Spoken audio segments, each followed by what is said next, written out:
Hello, this is Dr. Paul Ingmanson. I'm the Director of Sleep Laboratory Services at the VA Hospital in San Antonio, Texas. And I'm here to talk with you about healthy sleep and how you can get the best rest of your life for the rest of your life.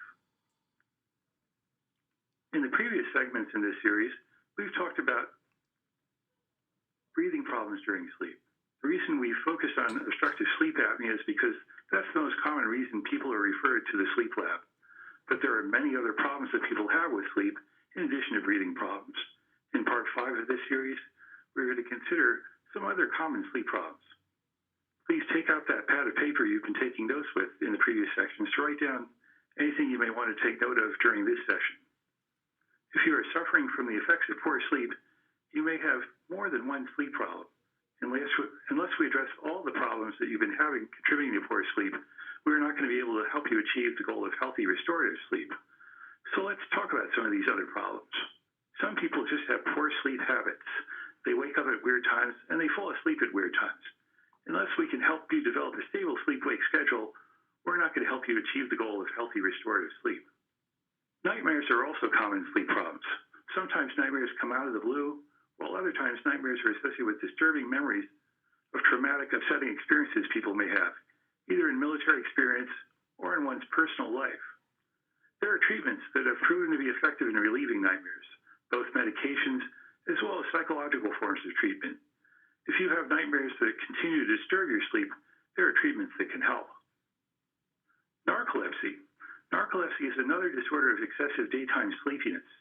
It frequently develops in young people in their late teens or early 20s.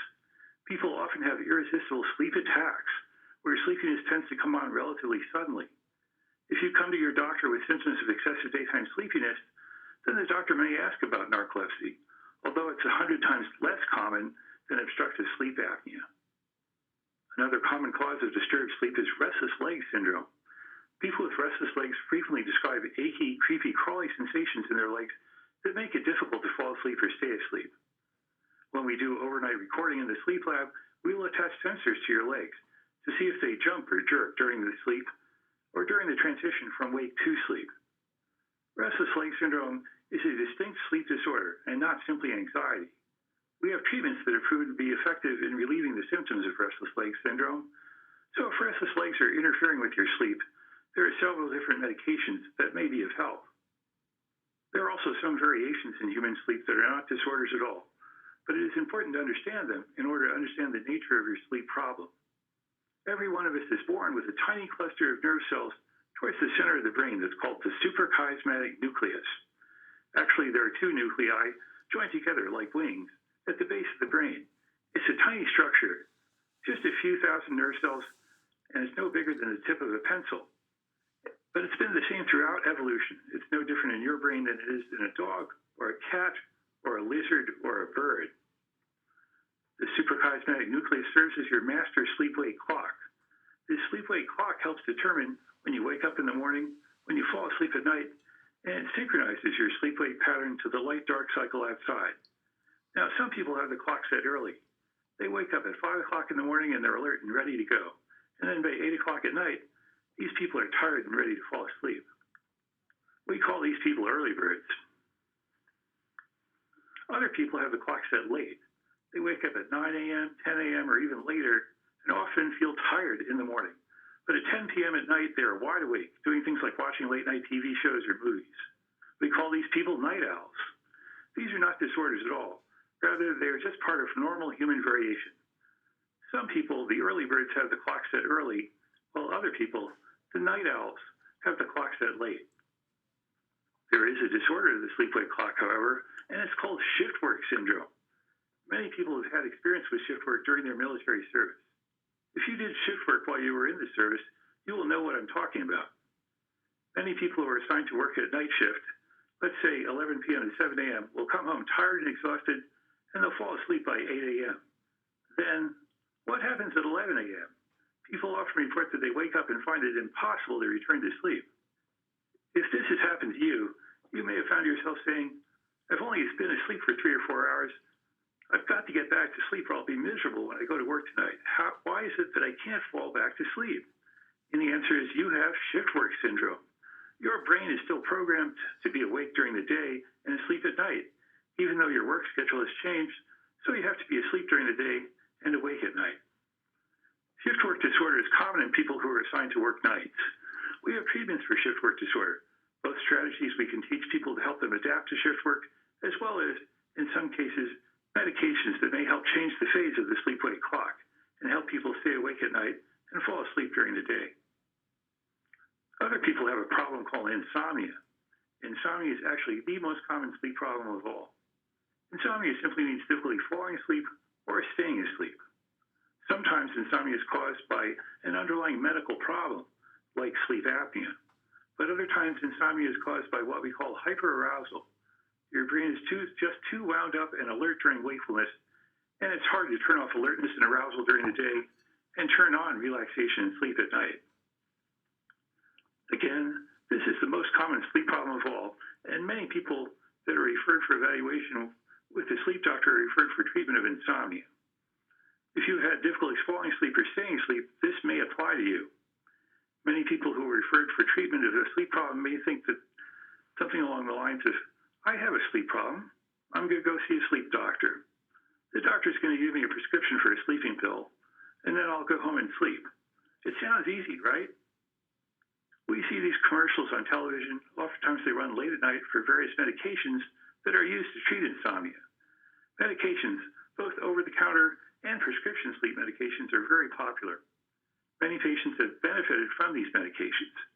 These medications are generally safe when they're used as directed, but we have learned that there are some problems that may be associated with taking sleeping medications. That's made us look for alternatives to medications for treating insomnia, which is, after all, a very common sleep problem. Nevertheless, sleeping pills remain very popular. People like to take sleeping pills because it seems as though it's a simple, straightforward solution to treating a sleep problem. Although sleeping medications are generally considered safe when used as directed, problems may occur. Sometimes these problems are relatively minor, but other times they can be quite serious. When we think about the risks associated with sleeping pills, there are 4 kinds of risks that we can consider. One kind of risk is that sleeping pills may cause other sleep disturbances, like sleepwalking. Many people who have taken sleeping pills have reported episodes of sleepwalking. Or sometimes they report getting up while asleep and going to the kitchen to get something to eat. Often people do not remember these episodes when they awaken in the morning because sleeping pills may temporarily interfere with creating new memories. Sometimes these episodes may seem funny or trivial, but other times they may be associated with more serious problems, like an increased risk for falls in older patients. A fall resulting in a hip fracture may result in a lengthy hospitalization and oftentimes result in a move from independent living in the community to a greatly restricted and less fulfilling life in a nursing home. A second kind of risk is associated with taking pills in quantities that are greater than the recommended dose. Sleeping pills, both prescription and over-the-counter, may be dangerous when taken in quantities that exceed the recommended dose. Overdose deaths, both deliberate and accidental, are unfortunately not uncommon. The actress Marilyn Monroe died in early death in 1962, apparently due to the effects of an overdose of sleeping medication. A third kind of risk is associated with the effects of powerful sedating drugs that may cause people to fall asleep, but were never intended for use in the treatment of insomnia. A famous example would be Michael Jackson, a famous singer and celebrity who apparently suffered from severe insomnia. Michael Jackson died following an infusion of propofol, a powerful anesthetic agent that has never been recommended as a treatment for insomnia. A fourth kind of risk, one that is all too common, is seen in cases where sleeping pills may result in overdose deaths when taken in combination with other medications. Anna Nicole Smith and the actor Heath Ledger are 2 other recent casualties of intoxication overdose deaths associated with sleeping medications. Sleeping pills may be associated with increased risk for intoxication overdose when they're taken in combination with other medications, particularly with medications used to treat depression, anxiety, and chronic pain. These tragic examples, along with many less publicized cases, have made physicians more cautious about treating insomnia with medications, especially in situations where there are other medications that may interact with sleeping pills in potentially dangerous ways. These risks have contributed contributed to increased interest among sleep specialists in looking for alternatives to sleeping pills to treat insomnia. The past 10 years has seen some significant advances in the use of non-medication therapies for the treatment of insomnia. Cognitive behavioral treatment of insomnia, or CBTI, is a guided treatment that people have used to overcome insomnia through a series of changes in sleep habits, lifestyle, and beliefs, along with the use of non-drug techniques to facilitate relaxation. One treatment that's available for veterans now that we've had a great deal of success with is a phone app. It's called CBTI Coach, or Cognitive Behavioral Treatment for Insomnia Coach. This is available on smartphones, either Android-based phones or iPhones. The application was developed at Stanford University in conjunction with support from VA and the Department of Defense, and it allows you to work with your doctor to solve your insomnia problem without the use of sleep medications. You can load it on your phone for free. The phone app has a number of tools on it. It has a diary that allows you to record your sleep time and wake time, and it has a number of other tools that teach you how to relax and fall asleep without using medications.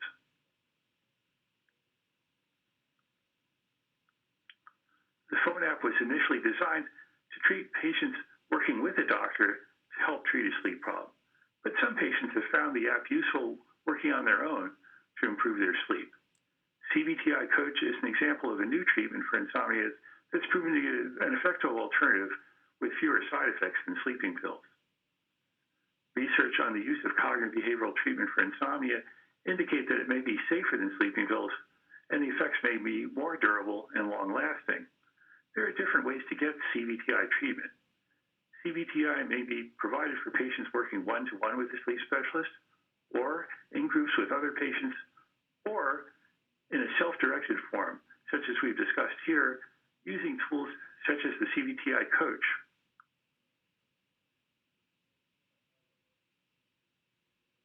Once again, please get out that pad of paper you've been using to keep your notes. Write down 1, 2, or 3 other sleep disorders you've learned about today.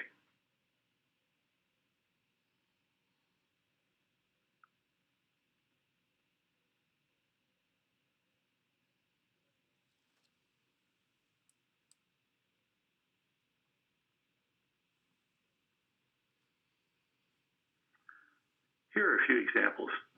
Narcolepsy is another disorder of excessive daytime sleepiness where people may experience sudden sleep attacks.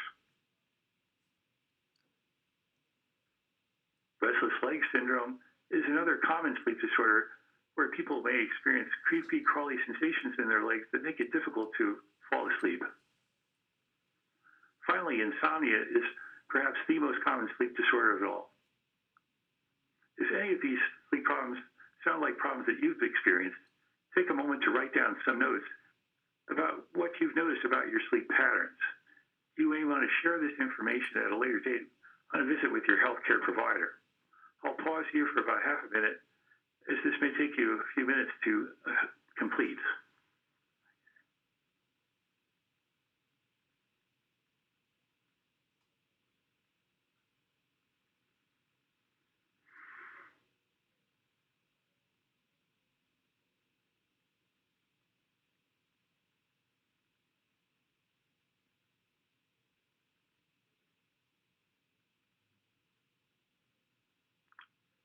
Now, write down 1, 2, or 3 of the risks that may be associated with taking sleeping pills.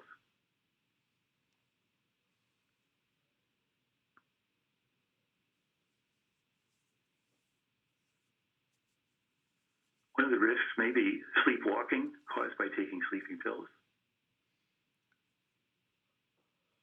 Sleeping pills may also be associated with an increased risk for overdose.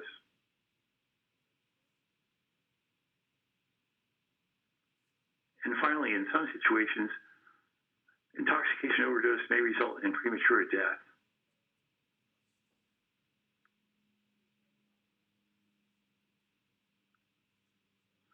Finally, what was the name of that phone app developed by VA and DoD to sponsor?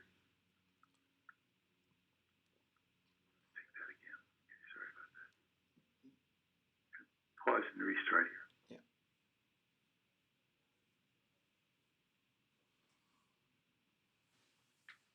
finally, what was the name of that phone app developed by VA and DoD to help patients overcome insomnia without the use of medications?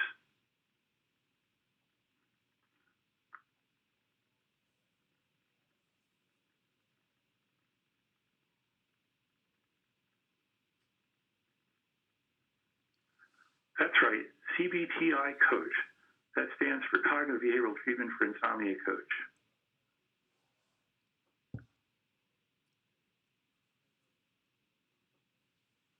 In conclusion, today we have reviewed several common sleep problems, including restless leg syndrome, shift work syndrome, nightmares, and insomnia that may contribute to poor sleep. We've reviewed some of the treatments that are available and discussed some of the risks associated with sleeping pills, as well as some of the alternatives to sleeping pills. Be sure to watch the other videos in the Sleep 101 series and check out additional sleep materials, including a course on insomnia in the Virtual Medical Center's library. Thank you.